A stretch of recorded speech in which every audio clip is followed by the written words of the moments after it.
Property के business में scams और फ्रॉड्स भी होते हैं। कुछ ऐसे प्रॉपर्टी डीलर्स होते हैं, रियल एस्टेट एजेंट्स होते हैं जो लोगों की इन्वेस्टमेंट फ्रॉड कर जाते हैं, तो उसको कैसे ओवरकम किया जा सकता है? ये आपका बड़ा अच्छा सवाल है, मुझे बड़ा अच्छा सवाल लगा है। अगर कहीं भी आप इन्वेस्ट कर रहे हैं तो सबसे पहली चीज़ जो आपको देखनी चाहिए वो ये देखनी चाहिए कि जो भी डेवलपर आपको कहीं पे भी प्रोजेक्ट ऑफर कर रहा है क्या उसकी लैंड क्लियर है या नहीं, उसके नाम पे है कि नहीं। सबसे पहला तो ये लीगल है या नहीं। हाँ।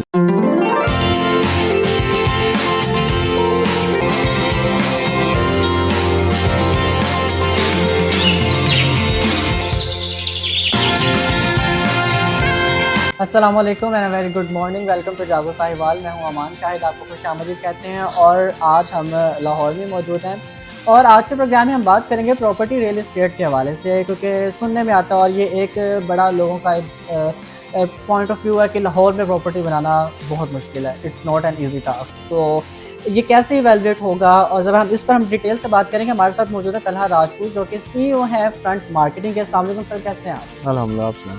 अल्हम्दुलिल्लाह। अच्छा, सबसे पहले तो ये बताइएगा कि आपने अब तक कितने प्रोजेक्ट्स हैं आपके इस कंपनी में, फ्रंट मार्केटिंग में कितने प्रोजेक्ट्स लॉन्च कर चुके हैं?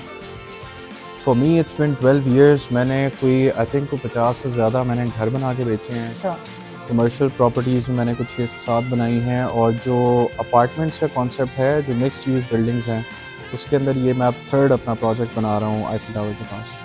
अच्छा बताइएगा, मैं खुद लाहौर में ये चीज़ बहुत ज़्यादा नोट कर रहा हूँ कि अपार्टमेंट्स का बहुत ज़्यादा ट्रेंड चल पड़ा है, इसकी क्या वजह है?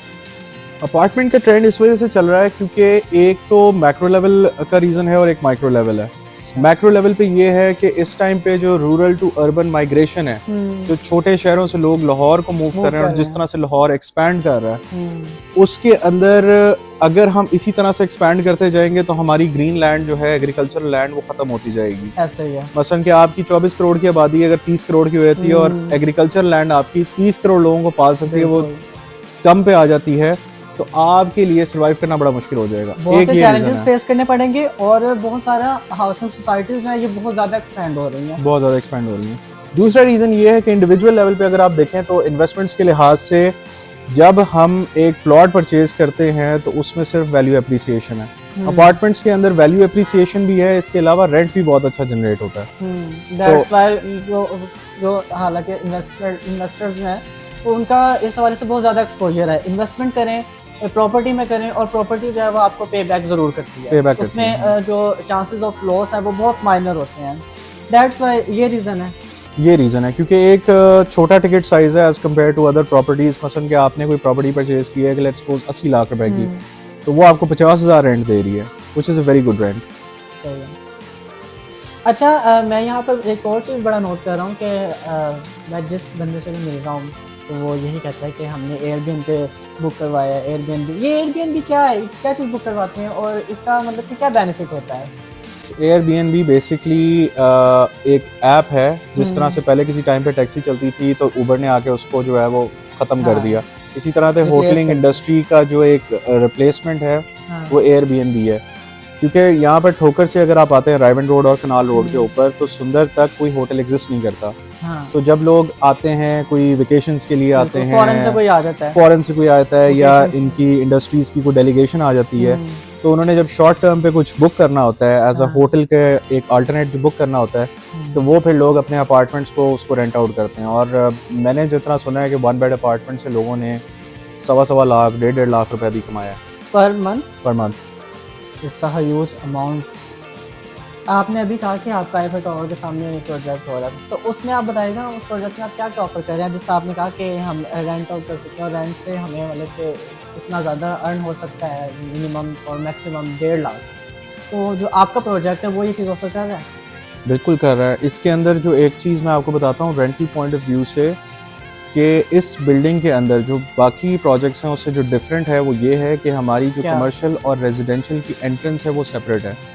जितने भी हम अपार्टमेंट सेल कर रहे हैं उसके साथ एक डेडिकेटेड पार्किंग स्पॉट दे रहे हैं, और इसके अंदर 35 अमेनिटीज़ हैं, जिसके अंदर से अगर मेन मैं आपको बताऊं तो हमारे पास रूफटॉप पे पूल है, जिम है, बारबेक्यू एरिया है, 40 पर्सन्स लाउंजिंग स्पेस है, हमने उसका नाम लिया है नेटफ्लिक्स लाउंज, जहाँ पर लोग बैठ के उसको as a drawing room consider कर सकते हैं। और जो सबसे नोटेबल फीचर है वो ये है कि ये for the first time ever हम बैरिया में देने जा रहे हैं सर्विस्ड अपार्टमेंट्स। अच्छा। सर्विस अपार्टमेंट्स में आपने सिर्फ कॉल करनी है रिसेप्शन पे, रूम सर्विस हो गई, खाना हो गया, फर्स्ट एड हो गया, सफाई वाले हो गए, लॉन्ड्री सर्विसेज हो गई, ये सारा कुछ आप एक कॉल के ऊपर हो जाएगा।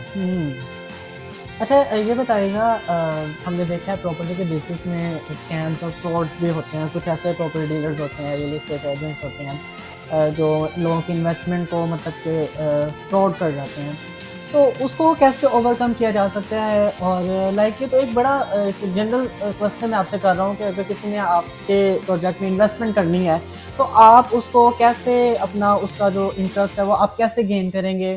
तो ये क्या स्ट्रेटजी इस वाले से आप अपनाते हैं? देखिए, अगर कहीं भी आप इन्वेस्ट कर रहे हैं तो सबसे पहली चीज़ जो आपको देखनी चाहिए वो ये देखनी चाहिए कि जो भी डेवलपर आपको कहीं पे भी प्रोजेक्ट ऑफर कर रहा है क्या उसकी लैंड क्लियर है या नहीं, उसके नाम पे है कि नहीं। सबसे पहला तो ये है या नहीं। हाँ, लीगैलिटीज़ को आप चेक करते हैं। सेकंड चीज़ जो आप चेक करते हैं वो ये चेक करते हैं कि जितने भी उसको अप्रूवल्स वगैरह रिक्वायर्ड हैं उसने वो अप्रूवल्स दिए हैं कि नहीं। अगर बहरिया टाउन में ऑपरेट कर रहा है तो बहरिया टाउन और LDA के अप्रूवल्स उसको चाहिए, तो इस तरह के ये अप्रूवल्स अवेलेबल हैं कि नहीं। और तीसरा आप देखेंगे उस डेवलपर की हिस्ट्री क्या है, क्या इसने पहले मार्केट में ट्रांजैक्शंस वगैरह की हैं, कुछ चीज़ें बनाई हैं। अगर नहीं बनाई तो क्या उसका ट्रैक रिकॉर्ड है, उसका उतना रियल स्टेट के अंदर एक्सपीरियंस है, और क्या उसने काम स्टार्ट किया या नहीं। ये आपका बड़ा अच्छा सवाल है, मुझे बड़ा अच्छा सवाल लगा है, क्योंकि हमारे पास लाहौर के अंदर तो बहुत ज़्यादा प्रोजेक्ट्स हैं, लेकिन जो एक चीज़ हर इन्वेस्टर को या हर क्लाइंट को चेक करनी चाहिए वो ये है कि आप अपनी मेहनत की जो जमा पूंजी है बेसिकली वो आप लगा रहे हो। वो बहुत ज़्यादा क्यूरियस होता है इस हवाले से। हाँ, और आपकी बहुत सारे जो है ना एक्सपेक्टेशंस होती हैं जब आप इन्वेस्ट कर रहे होते हो। I think you should check कि वो बंदे का वर्क एथिक क्या है, उसका प्रोग्रेस क्या है, उसके पास अप्रूवल्स है कि नहीं, एक्सपीरियंस क्या है उसका। क्योंकि मेरे पास जितने भी क्लाइंट्स आते हैं तो मैंने तो एक पूरी फाइल बना के रखी हुई है कि मेरे लैंड के अप्रूवल्स हर बंदे के पास, हर बंदे को ये इनविटेशन है आके चेक कर ले, लैंड मेरे नाम पे है, अप्रूवल्स मेरे पास हैं, काम मेरा मौके पे चल रहा है, और ये ही मेन चीज़ सारी श्योरिटीज आप करवाते हाँ। हैं। तो जो भी इन्वेस्ट करना चाहता है प्रॉपर्टी में तो उसको इन पॉइंट्स को बहुत ज़्यादा नज़र रखना चाहिए।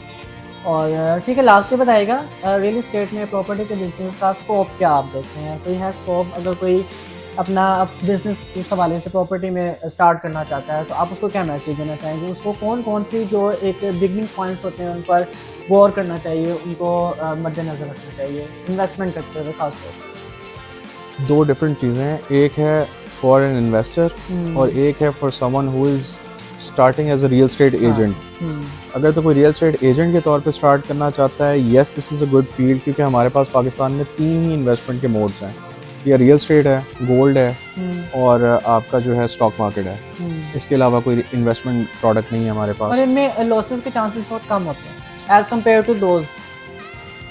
देखें, रियल स्टेट के अंदर अगर आपने कोई चीज़ परचेज की भी है तो उसकी प्राइस हमेशा से अप्रिशिएट ही हुई है। जिस तरह के मैं आपको एक एग्जांपल देता हूँ कि आज से 3 साल पीछे आप चले जाएं तो 36 लाख रुपए का अपार्टमेंट इस टाइम पे 85 से 90 लाख रुपए का है।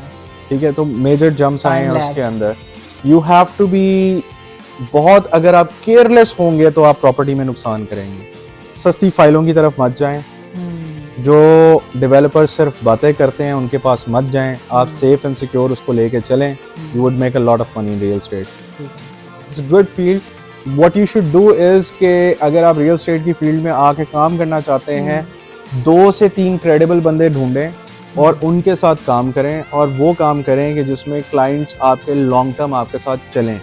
एक क्लाइंट को अगर आपने एक प्रोडक्ट दी है उससे निकालना भी आपकी जिम्मेदारी है और नेक्स्ट ट्रेड में डालना भी आपकी जिम्मेदारी है। और ये आपकी स्ट्रैटेजी वर्क कर रही है यहाँ पर कि आप उसको कितना अपना जो इंटरेस्ट उसका गेन कर सकते हैं और ट्रस्ट अपना वो आप डेवलप कर सकते हैं उस पर। ठीक है, बहुत बहुत शुक्रिया। हमारे साथ तलहा राजपूत मौजूद है जो कि CEO हैं फ्रंट मार्केटिंग के, और बहरिया टाउन लाहौर में ही इनके ये ब्रांच है, और बहरिया टाउन में ही ये प्रोग्राम हम आपके लिए रिकॉर्ड कर रहे थे और आप ये देख रहे हैं। तो मुझे इस प्रोग्राम के फीडबैक का रहेगा इंतज़ार। मैं आपसे इंशाल्लाह नेक्स्ट प्रोग्राम मिलूँगा। तब तक के लिए अपने होस्ट अमान शाह को दीजिए इजाज़त। A very good morning. Allah ने देता।